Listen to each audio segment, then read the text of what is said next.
Good morning to everybody. My name is Dr. G.V.S.R. N.S.A. Shastri, Assistant Professor, P.B. Siddhartha College of Arts and Science, Vijayawada. So now I am going to deal hire purchase system. The topics to be discussed in this video is introduction, meaning of hire purchase system, features of hire purchase system, difference between hire purchase system and an installment system, the accounting treatment in the books of hire purchaser and hire vendor, default and repossession, and models of problems. So goods can be sold in different ways. They are broadly classified into three categories. One is cash sales, second one is credit sales, third one is installment sales. Cash sales. Under cash sales, the buyer pay cash to the vendor and the vendor deliver goods to the buyer. Credit sales. Under credit sales, the buyer is allowed to take delivery of goods immediately, but allowed to pay the purchase price at a later date. The next one is installment method. Under this method of selling, goods are delivered to the buyer immediately, but he is allowed to pay the purchase price in easy periodical installments. For example, luxury goods like car, refrigerators are sold under this method. So these installment method are of two types. One is hire purchase method and another one is installment purchase method. So what is hire purchase system? Under hire purchase system, the buyer acquires the possession of the goods immediately, not the ownership, and agreed to pay the hire purchase price in installment. The hire purchaser will become the owner only after the payment of all installments as per agreement until the payment of last installment. Each installment is treated as hire charges. In case the hire purchaser fails to pay any particular installment, the hire vendor can take possession the goods from the hire purchaser and forfeit the amount already received. This amount is treated as hire charges. Next, features of hire purchase system. Hire purchase system is governed by Hire Purchase Act. It is an agreement of hiring. It is an agreement between hire purchaser and hire vendor. Terms and conditions between the parties are entered and recorded in a document called hire purchase agreement. The cash price of the goods is paid under installments on agreed terms. The title of the goods passes from the vendor to buyer of the last installment is paid. The hire vendor can take possession of goods if the hire purchaser fails to pay any installment. Next, the hire purchase is not restore the goods till the ownership transfer or resell or destroy till the ownership is transferred. The hire purchaser cannot mortgage, hire or sell or pledge the goods. The hire purchaser has got a right to terminate the agreement at any time before the property so passes. Next one is difference between hire purchase system and installment system. The following are the difference between hire purchase system and installment system. First one is agreement. The agreement in hire purchase system is for hiring the asset. Whereas in case of installment purchase system, the agreement under installment purchase system is agreement for sale. The ownership under a hire purchase system, the buyer will get the ownership only after the payment of last installment. Until then, vendor is the owner, even though goods are under the possession of buyer. Whereas in case of installment purchase system, the buyer will get the ownership as soon as he enter into agreement with the vendor. Next, return of goods. Under the hire purchase system, if the buyer fails to pay any installment as per terms of agreement, the vendor will take over the asset from the buyer. Under installment system, vendor have no right to take back the asset even if the buyer fails to pay any installment.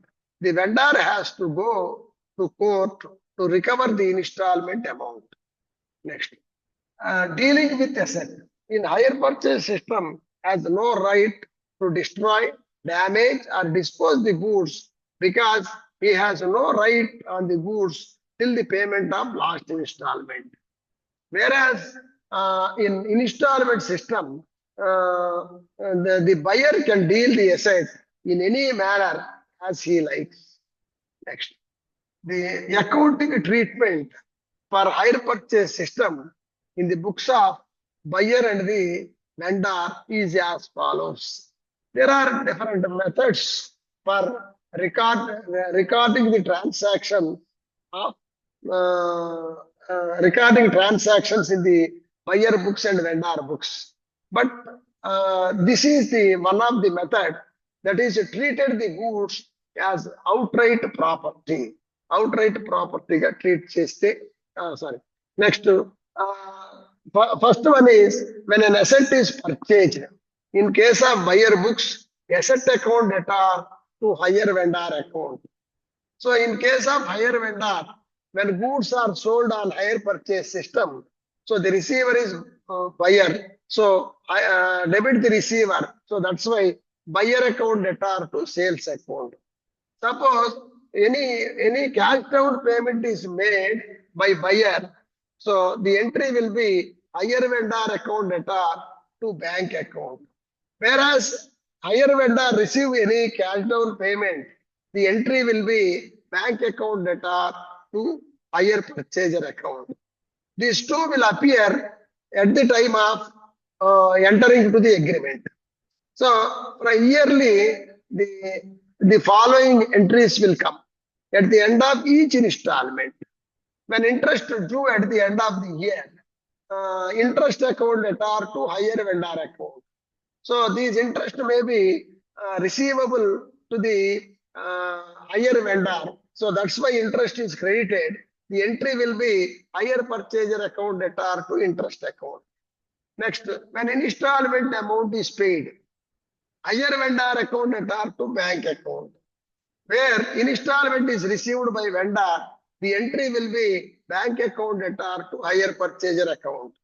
Next, when interest is transferred to P&L account, profit and loss account data to interest account in case of buyer books.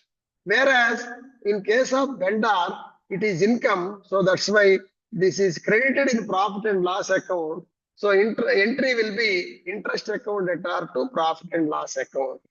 Next, when depreciation provided by buyer, depreciation account data to asset account. So for this, there is no entry in vendor books. When depreciation is transferred to profit and loss account, entry will be profit and loss account data to depreciation account. For this also, there is no entry in case of vendor. So these entries will appear in each and every installment. Next one is default and repossession of asset. So the hire vendor having a right to repossess the asset when any installment failed by hire purchaser. So there are two possibilities. One is complete repossession and another one is partial repossession. So if vendor may take back the possession of entire goods, that is called complete repossession. If vendor may take back the possession of only a part of the total goods sold, that is called partly repossession. So the treatment in case of complete repossession is as follows. In this case, all entries except the entry for payment of installment are passed as usual in the books of buyer and seller. The balance in the vendor account will be transferred to asset account and the balance in asset account will be transferred to profit and loss account in the books of buyer. The vendor will close the account of hire purchaser by transferring its balance to a new account called as repossessed stock account. This account will be debited with expenses incurred like repairs and credited with the sale price. The balance in this account, whether profit or loss, will be transferred to profit and loss account. Next, partial repossession. So this also under this the account treatment is the entry for the asset taken back by the vendor is passed with the agreed value of the asset. The asset account shows the balance of goods not taken back by the vendor. Depreciation at normal rate is provided. The balance of this account will be shown profit and loss account on default is to be transferred to profit and loss account. The vendor account shows balance due to him.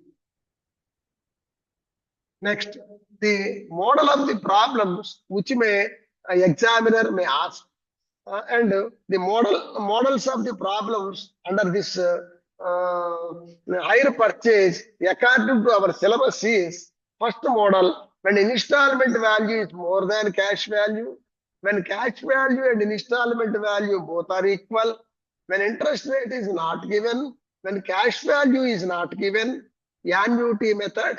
Next, repossession of asset, that is complete repossession or partial repossession. Thank you. Thank you, one and all.